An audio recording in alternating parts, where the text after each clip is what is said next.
کے فورن منسٹر نے ایک بار پھر اسے ریجیکٹ کر دیا ہے۔ ایران کی وزارت خارجہ کے ترجمان ہیں اسماعیل بقائی، ان کا کہنا ہے کہ ایٹمی توانائی کے پروگرام پر ایران کی شرطوں کے مطابق ہی بات چیت ہوگی۔ اگر امریکہ یہ کہتا ہے کہ وہ ایٹمی توانائی کے ذرات کو لے جائے گا، یعنی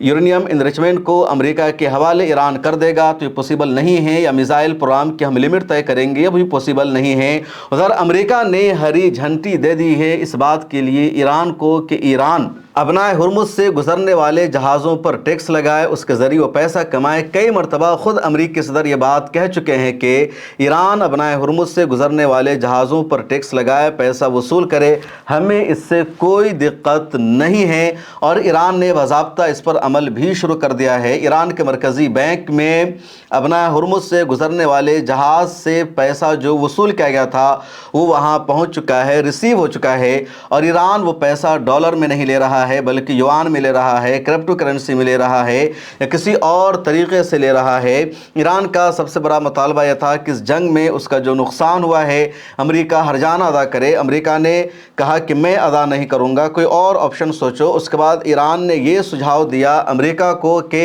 عرب کے شیوخ سے، عرب دیشوں سے کہیے کہ وہ ہمیں ہرجانہ ادا کرے، کیونکہ آپ ان سے جب چاہتے ہیں پیسہ لے لیتے ہیں، ہتھیار بیچنے کے نام پر، ان کی سیکورٹی کے نام پر، ان کی بادشاہت کو بچانے کے نام پر، اور ان کے پاس اتنا پیسہ ہے تو آپ ایران کا ہرجانہ بھی اسی سے ادا کروا دیجئے۔ 270 ارب ڈالر کا تخمینہ بتایا تھا ایران نے اپنے نقصان کا، لیکن جب امریکہ نے عرب ممالک سے بات چیت کی تو ان عربوں نے کہا تم نے ہمیں بیوقوف سمجھ رکھا ہے کیا؟ ہم تم کو اب تک پیسہ دیتے رہے لیکن اب تمہیں بھی دینے والے نہیں ہیں، پیٹرو ڈالر کا نظام بھی ہم ختم کرنے جا رہے ہیں، ہم کچھ اور آپشن پر غور کر رہے ہیں، اور اب تمہارے کہنے پر ہم ایران کو پیسہ دے دیں یہ پوسیبل نہیں ہے۔ جب عرب دیشوں نے انکار کر دیا تو پھر ایران اور امریکہ کے درمیان بات چیت ہوئی، اور ایران نے تیسرا سجھاؤ رکھا اور کہا کہ ہمیں ابنائے ہرمز سے ٹیکس وصول کرنے دیا جائے، اور امریکہ نے اس کو ہری جھنڈی دے رکھی ہے، اور بات چیت کے دوران ایران کی شرط کو مان لیا جائے گا۔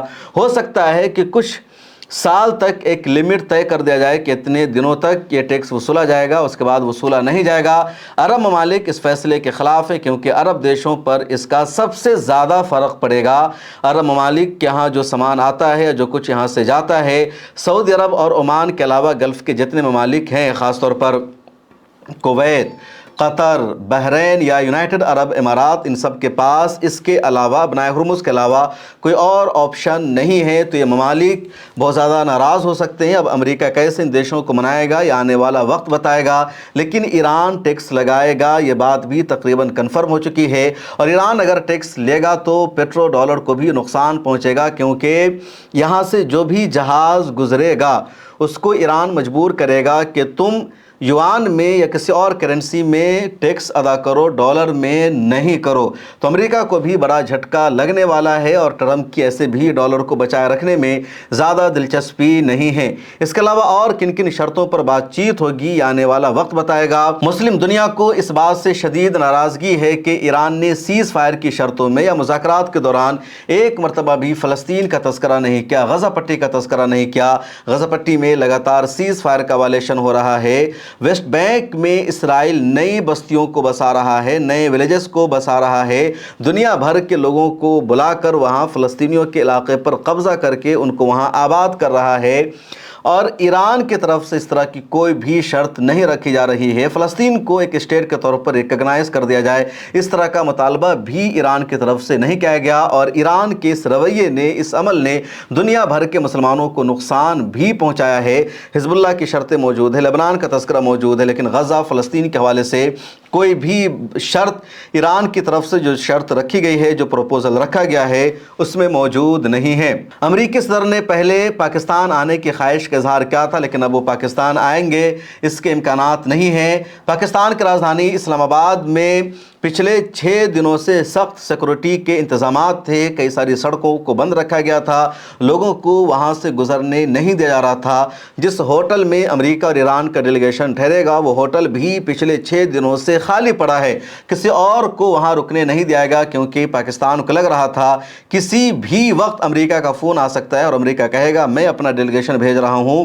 اور ایران بھی تیار ہو جائے گا۔ پچھلی مرتبہ پاکستان نے پوری کوشش کی، ایران سے بات چیت کی کہ وہ ڈائیلاگ کے کے لیے آئے، مذاکرات کو جوائن کرے، لیکن ایران نے انکار کر دیا آنے سے۔ اس کے بعد امریکہ نے خود ہی سیز فائر کو ایکسٹینڈ کر دیا، اور اب امریکہ اور ایران دونوں ایگری ہو گئے ہیں پاکستان جانے کے لیے، بات چیت کرنے کے لیے، اور دنیا بھر کی میڈیا اس کو پاکستان کی کامیابی قرار دے رہی ہے کہ پاکستان سیز فائر کا دوسرا راؤنڈ بھی کرا رہا ہے، اور اس مرتبہ کوئی نہ کوئی نتیجہ نکلے گا، کیونکہ اگر امریکہ دوبارہ ایران پر حملہ شروع کر دیتا تو وہ پاکستان کی ناکامی سمجھی جاتی۔ لیکن اب جب امریکہ نے ایران پر دوسرا حملہ نہیں کیا ہے، اور تازہ رپورٹ یہ ہے کہ امریکی صدر نے 3 ہفتے سے زیادہ کے لیے سیز فائر کو ایکسٹینڈ کر دیا ہے، تو اب یقینی ہے کہ دوبارہ لڑائی نہیں ہونے والی ہے، اور دھیرے دھیرے کوئی نہ کوئی رزلٹ نکل جائے گا، نتیجہ نکل جائے گا۔ لبنان اور اسرائیل کے درمیان جو سیز فائر جاری ہے، وہ سیز فائر کبھی بھی ختم ہو سکتی ہے، کیونکہ لبنان کا مطالبہ یہ ہے کہ ساؤتھ لبنان میں 8 کلومیٹر کے علاقے تک جہاں اسرائیلی آرمی موجود ہے، اس کو وہاں سے باہر نکلنا ہوگا، اور اسرائیلی آرمی باہر نکلنے کو تیار نہیں ہے۔ حزب اللہ کے لڑاکے بھی اسرائیل پر حملے کر رہے ہیں، اور اسرائیل کا بھی لبنان کے مختلف علاقوں پر حملہ ہو رہا ہے، اس لیے وہاں پرماننٹ سیز فائر ہو جائے اس کے امکانات نظر نہیں آ رہے ہیں۔ لیکن یہاں اگلے چند دنوں میں امریکہ اپنی ناکہ بندی کو ہٹانے والا ہے، اور ابنائے ہرمز سے ایران ٹیکس وصول کرے گا، اسی کو آپ طے سمجھے۔ ایک اور اہم بات ہے، اور وہ یہ کہ امریکہ نے ابھی تک ایران کے 35 سے زیادہ جہازوں کو واپس کر دیا ہے، لیکن ایران دوسری طرف یہ بھی دعویٰ کر رہا ہے کہ اس کے کئی سارے جہاز تیل لے کر وہاں سے گزر گئے ہیں، اور امریکہ اسے روکنے میں ناکام ثابت ہوا ہے۔ اس ویڈیو میں اتنا ہی، پھر ملاقات ہوگی، آپ اپنی رائے ضرور لکھیں۔